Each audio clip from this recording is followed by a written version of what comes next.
청취자 여러분들을 여의도 정치로 안내해드리는 시간입니다. 여의도 인포메이션 시사저널 박성희 기자와 함께합니다. 안녕하십니까? 안녕하세요. 자, 오늘은 먼저 민주당 전당대회부터 살펴보겠습니다. 전당대회가 이제 사흘 앞으로 다가왔습니다.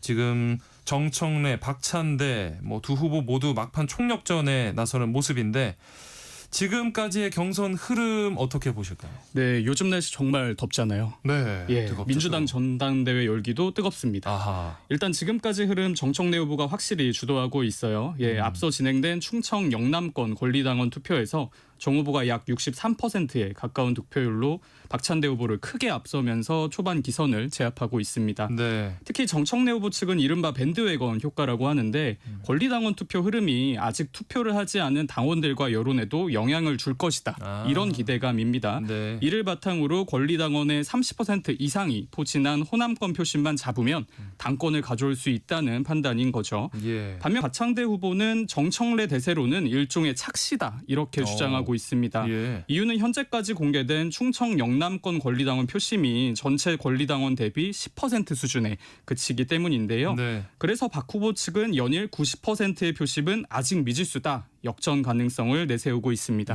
네. 두 후보가 이제 어제까지 해서 세 차례 걸쳐서 TV 토론을 가졌는데 분위기는 어땠는지 어떤 발언들 오갔는지 살펴볼까요? 네, 두 후보 어제까지 총 3차례 TV 토론을 마쳤습니다. 보통 대선 토론을 보면 정말 거칠잖아요. 네. 그런데 민주당 전당대회 역시 같은 친명계 후보들답게 전반적으로 차분하고 또 훈훈한 분위기로 진행하고 있습니다. 네. 그만큼 공통된 답변들이 굉장히 많이 나왔는데 예를 들어 이재명 정부 1기 인사에 대해서는 두 후보 모두 실용적이고 균형 잡힌 내각이다. 굉장히 후한 점수를 매겼습니다. 네. 또 어제 진행된 토론회에서는 조국 전 대표 사면에 대해서 진행자가 찬반 의견을 두 후보에게 OX로 물었습니다. 예. 그랬더니 박 후보가 OX가 적힌 표말을 세로로 들었습니다.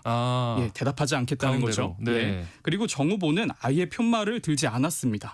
네. 결과적으로 사면은 대통령의 뜻이니까 누가 당대표가 되더라도 공개적인 의견을 밝히는 게 적절하지 않다는 거죠. 네. 하지만 쫓는 자와 쫓기는 자의 어쩔 수 없는 신경전도 펼쳐졌는데요. 네. 가장 격하게 충돌한 게 차기 지방선거 공천 문제였습니다. 정청래 후보가 나는 컷오프하지 않겠다 이렇게 선언한 게 화근이 된 건데요. 네. 당 지도부의 자의적인 기준에 따라서 특정 후보를 넣고 빼고 이렇게 하는 게 공정성, 시비가 붙을 수 있다고 주장을 한 거죠. 네. 그랬더니 이제 박찬대 후보가 전략공천 자체가 사실 컷오프다. 정 후보가 현실을 호도하고 있다. 이렇게 이례적으로 충돌을 했습니다. 예. 특히 어제 마지막 토론이었던 만큼 포부에서도 미묘한 신경전이 펼쳐졌는데요. 네. 박찬대 후보가 개혁의 문제는 속도와 시기다 이렇게 강조하니까 정청래 후보가 곧바로 속도와 시기 말씀하시는 거 보니까 지금 당장 안 된다는 뜻으로 해석이 된다. 네. 내가 되면 당장 실시하겠다. 견제규를 날렸습니다. 네. 박찬대 후보가 이제 역전 골든 크로스를 주장하고 있는데 실제 역전 가능성 얼마나 있다고 보실까요? 네, 박찬대 후보 대역전이 단지 구호가 아니라 근거 있는 자신감이다 이렇게 말을 하고 있습니다. 네. 제가 최근에 박찬대 후보에게 반전을 자신하는 구체적인 이유가 뭐냐 이렇게 물어봤습니다. 네. 그랬더니 기사로 보도되지 않는 현장의 분위기를 꼽더라고요. 박 후보가 말하기를 수도권과 호남을 포함한 전국 권리당원들의 민심이 나한테 있다. 후반부로 갈수록 실무와 통합 그리고 유능한 개혁에 대한 기대가 커지고 있는 걸 내가 직접 느낀다. 그래서 지금 반전의 드라마를 쓰고 있다. 한마디로 여론조사에 드러나지 않았을 뿐이지 사실상 골든크로스는 이미 일어났을 수 있다. 이렇게 주장하고 있는 겁니다. 네. 정치권은 또 강선우 전 후보자 사퇴 과정이 당심에 미칠 영향도 주목하고 있는데요. 네. 사실 지난주 초미의 관심사가 강선우 전 여성가족부 후보자의 거취 문제였잖아요. 네. 사실 저를 포함해서 대부분의 정치권 관계자들이 임명 강행을 점쳤는데 네. 실제 강 전 후보자가 사퇴한 당일 이를 미리 안 사람들은 여권 지도부 일부 관계자들하고 대통령실 핵심 관계자들 뿐이었습니다. 예. 심지어 정청래 후보도 강 전 후보자의 임명 강행을 기대하고 또 점치기도 했죠. 네. 그런데 박찬대 후보는 강 전 후보자 사퇴를 미리 안 것 아니냐 이런 관측이 나옵니다. 예. 박 후보자가 강 전 후보자에게 거취 결단을 SNS로 요구를 했는데 17분 뒤에 강선우 사퇴 뉴스가 나온 거죠. 네. 시점이 너무 공교롭다 보니까 정치권에선 대통령실과 박 후보자가 긴밀히 소통하고 있는 거 아니냐 이런 관측이 제기됐습니다. 네. 박 후보는 물론 사실이 아니다라고 했는데 박 후보가 내세우던 명심을 아는 후보 이 구호가 어느 정도 설득력을 갖게 된 거죠. 예. 그 뒤에 기자들이 정청래 후보만 만나면 명심은 박찬대 아니냐 이렇게 입장을 많이 물어봅니다. 그때마다 정 후보 굉장히 큰 불쾌감을 드러내고 있는데 네. 당대표는 당심이 뽑는 거지 대통령이 뽑는 게 아니다. 이렇게 주장을 하고 있습니다. 네. 결국 이번 전당대회 당심과 명심 사이 그리고 투쟁과 실무형 리더십 사이에서 당원들이 어떤 방향을 선택할지가 변수가 될 전망입니다. 네. 이제 이번 주말이면 새로운 여당 당대표 탄생을 하게 되는데 지금 야당에서도 좀 눈치를 보고 있어요. 뭐 누가 둘 중에 누가 되더라도 강대강 정국이 될 거란 판단인데 실제 좀 전망 어떨까요? 네, 여야 관계 전망 정말 어둡습니다. 예, 아무래도 정청래, 박찬대 두 후보 모두 국민의힘 당권 주자 중에 나랑 호흡 맞출 사람 아무도 없다. 없다. 예, 그렇죠. 이렇게 말하면서 강대강 대결을 이미 예고를 했는데요. 네. 특히 정청래 후보는 국민의힘을 겨냥해서 통합진보당 해산 사태보다 100배, 1000배 더 위중하다. 이렇게 말을 했고 예. 심지어 협치형 주자로 평가받는 박찬대 후보마저 국민의힘 해체하고 새로 만들겠다는 사람이 나오지 않는 이상 협치는 없다. 또 어제는 당대표로 확정되는 즉시 국민의힘 권영세, 이양수, 권성동 이렇게 세 의원 고발하겠다 단언했습니다. 네. 예. 사실 이 정도 수위의 비판을 여당 당대표 후보 전원이 전당대회 중 한 전례가 없습니다. 그렇죠. 특히 여당과 별개로 야당에서도 소위 투쟁형 후보들이 많이 출사표를 던졌어요. 네네. 국회에서 국민의힘 한 초선 의원을 만났는데 이거 축구로 치면 브라질과 스페인이 수비수 한 명도 투입하지 않고 공격수만 10명씩 투입해서 탁공이네요. 예, 네. 경기하겠다는 거다 이렇게 비유를 하더라고요. 예. 아무래도 이 흐름이 양당 지도부 출범 이후까지 이어진다면 국회에서 협상이나 뭐 정책론이 어려워질 것으로 보입니다. 네, 다음은 국민의힘을 살펴보겠습니다.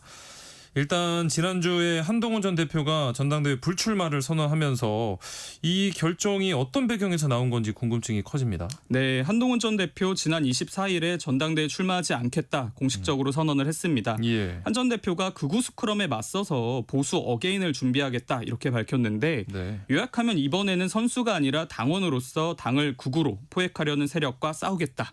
이렇게 선언한 겁니다. 네. 취재를 해봤더니 한 전 대표가 불출마 선언 하루 전까지 정말 많은 사람들을 만나면서 의견을 구했다고 해요. 예. 소위 말하는 친한계 의원들뿐 아니라 뭐 진중권 교수부터 라디오에 나오는 다양한 평론가분들 또 유승민 전 의원에게도 직접 연락을 해서 만났다고 하는데 네. 이렇게 만난 사람들의 80% 이상이 불출마를 조언했다고 합니다. 아무래도 당의 주류가 여전히 친윤계고 또 그렇다 보니까 승률도 낮고 당대표가 되더라도 지금 윤희숙 혁신위처럼 표류할 수 있다는 거죠. 네. 결국 한 전 대표 고심 끝에 불출마를 선언했는데 정치권에선 뭐 보궐선거 출마부터 내년 지방선거 출마설까지 다양한 전망이 제기되고 있습니다. 네.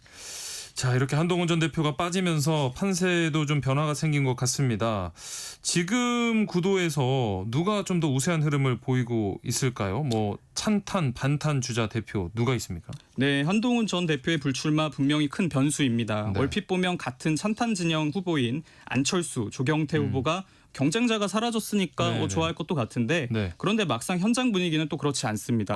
두 후보 모두 아쉽다고 얘기를 하고 있어요. 예. 아무래도 한 전 대표가 출마하면 전당대회 흥행 연기도 살고 또 이 열기를 발판 삼아서 소위 말하는 찬탄 연대 이거 띄우려고 했는데 네. 구상이 이제 어그러진 거죠. 예. 실제 안철수 후보도 언론 인터뷰 통해서 혁신 경쟁을 할 사람이 한 명 빠져서 혁신의 목소리가 약화될 수 있다 이런 우려를 표명을 했는데요. 네. 분위기 반전을 위해서 조경태 후보가 그러면 우리 혁신파 단일화 국민연선을 한번 따로 해보자 이렇게 제안을 했는데 네. 안철수 후보 포함해서 호응한 주자가 아직 없습니다. 아이고. 네. 반면 반탄파로서는 당권을 쟁취할 절호의 기회를 잡은 셈인데요. 특히 김문수 후보 측이 고무되어 있습니다. 예. 아무래도 직전 대선 후보였고 또 대선에서 40%대 적지 않은 득표율을 기록을 했기 때문에 네. 당내 조직세나 뭐 대중적인 인지도가 상당하다는 평가를 받고 있습니다. 여기에 장동건 의원이 전환길도 품자 한동훈은 쇄신대당이다. 이런 좀 센 주장 내세우면서 반탄파 후보 경쟁을 고조시키고 있고요. 네. 주진우 후보나 양양자 후보는 찬탄 반탄 이런 구도 찬성하지 않는다. 이른바 중립지대 후보로 나선 상황입니다. 예. 지금 당장 봤을 때는 국민의힘 전당대회 구도가 일단 김문수 전 장관 쪽으로 조금 기우는 것 같은데 뭐 이른바 대세론이 좀 굳어지는 이런 분위기 변수가 뭐가 남아 있을까요? 네, 앞서 말씀드린 것처럼 김문수 후보 대세론을 형성하고 있는 건 부인하기 어렵습니다. 하지만 변수 없는 경선이 없죠. 네. 첫 번째는 비윤 주자들의 단일화 또는 연대 가능성 남아 있습니다. 네. 안철수, 조경태, 주진우 후보 등 이른바 비윤 주자들이 개별적으로는 힘이 좀 부족해 보여도 만약에 결선 투표 전제로 전략적 단일화 나선다면 흐름이 뒤집힐 가능성도 있습니다. 네. 또 특검 수사도 변수입니다. 이젠 정권 관련 수사가 급물살을 타면서 김문수 후보처럼 윤석열 전 대통령과의 관계가 밀접한 주자들이 부담을 안게 되는 구도도 그렇죠. 예상됩니다. 네. 뿐만 아니라 이른바 VIP 경로회의 당일에 대통령 집무실 번호와 44초간 통화했던 당시 대통령실 법무비서관이죠. 주진우 후보도 특검 수사 대상이 될 가능성이 있습니다. 네. 여기에 최근 안철수 후보도 특검 출석 요구를 받은 상황인데요.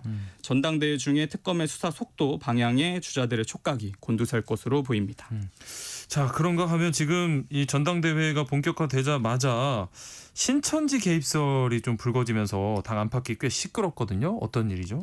발단은 홍준표 전 대구시장 폭로였습니다. 네. 지난 26일에 SNS 통해서 2021년 국민의힘 대선 경선 당시 신천지 신도 10만 명이 윤석열 후보 돕기 위해 책임당원으로 입당했다 이렇게 주장을 한 건데요. 네.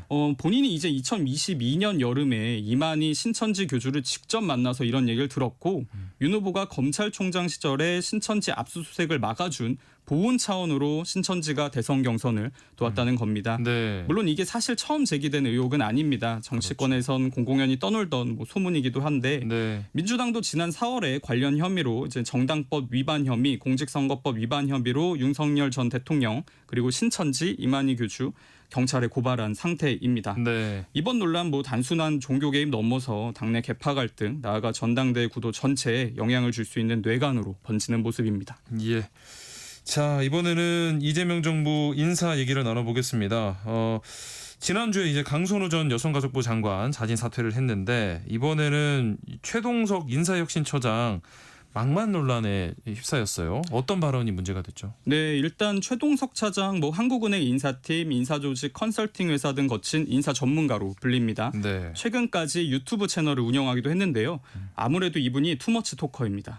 예, SNS나 유튜브, 저서 통해서 사회 정치 분야에서 굉장히 많은 의견을 개진해 왔는데요. 네. 이게 사인일 때는 상관이 없는데 공직에 올라오다 보니까 이 과거의 발언들이 재조명받고 있는 겁니다. 예. 문제는 했던 발언의 수위 비판의 세기가 다소 좀 높다는 데 있습니다. 네. 일례로 문재인 전 대통령 향해서 모든 고통의 원천, 그리고 조국 전 장관에 대해서는 무능한 사람이다. 정치판에서 몰아내야 한다. 이렇게 주장을 했어요. 예. 또 공직자들을 비판하면서 이를 발달장애 아동에 빗댄다든지 여성을 속빈 미녀, 놀림감, 좀 부적절하게 묘사한 것도 논란이 됐는데 네. 물론 이런 비판의 맥락이나 비유의 과정이 생략된 측면도 없지 않습니다. 다만 이분이 인사혁신을 책임지는 고위공직자잖아요. 네. 특히 인사의 공정성을 총괄해야 할 자리에 있다 보니까 발언 수위가 좀 지나치다 이런 비판 나오고 있습니다.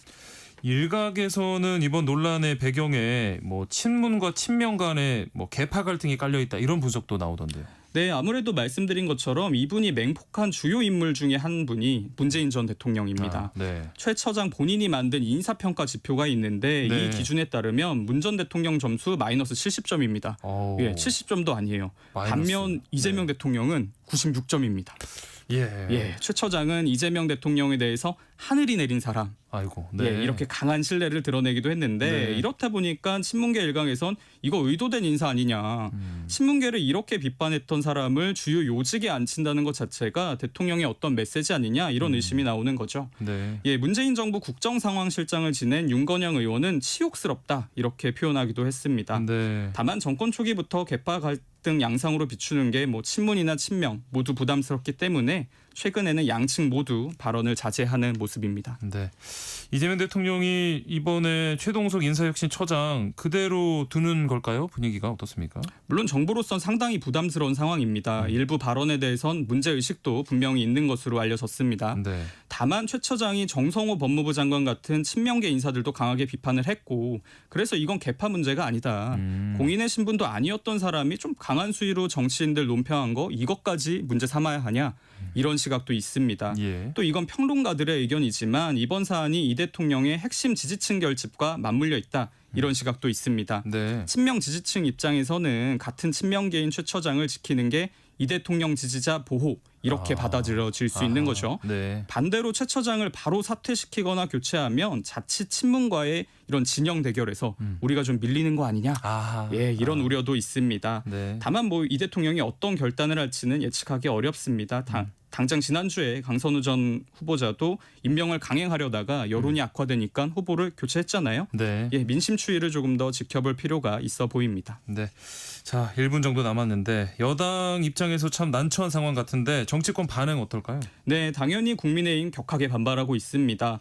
송원석 원내대표 최 처장을 향해서 초대형 막말 유튜버다 즉각적인 사퇴를 촉구했고요. 예. 아무래도 국민의힘 입장에서는 이 최 처장의 발언이 이 대통령과 민주당을 한꺼번에 공격할 수 있는 좋은 소재겠죠. 네. 반면 민주당 입장에서는 이번 논란 개파 갈등으로 확산하는 것을 좀 막아야 되는 입장이다 보니까 굉장히 입장이 신중합니다. 네. 당 지도부는 대통령 인사권 문제에 대해서 말하는 건 바람직하지 않다. 이렇게 수습을 시도하고 있고요. 최 처장도 어제 사과 입장을 밝혔습니다. 향후 신중한 언행으로 국민 여러분 눈높이에 맞는 공직자가 되겠다.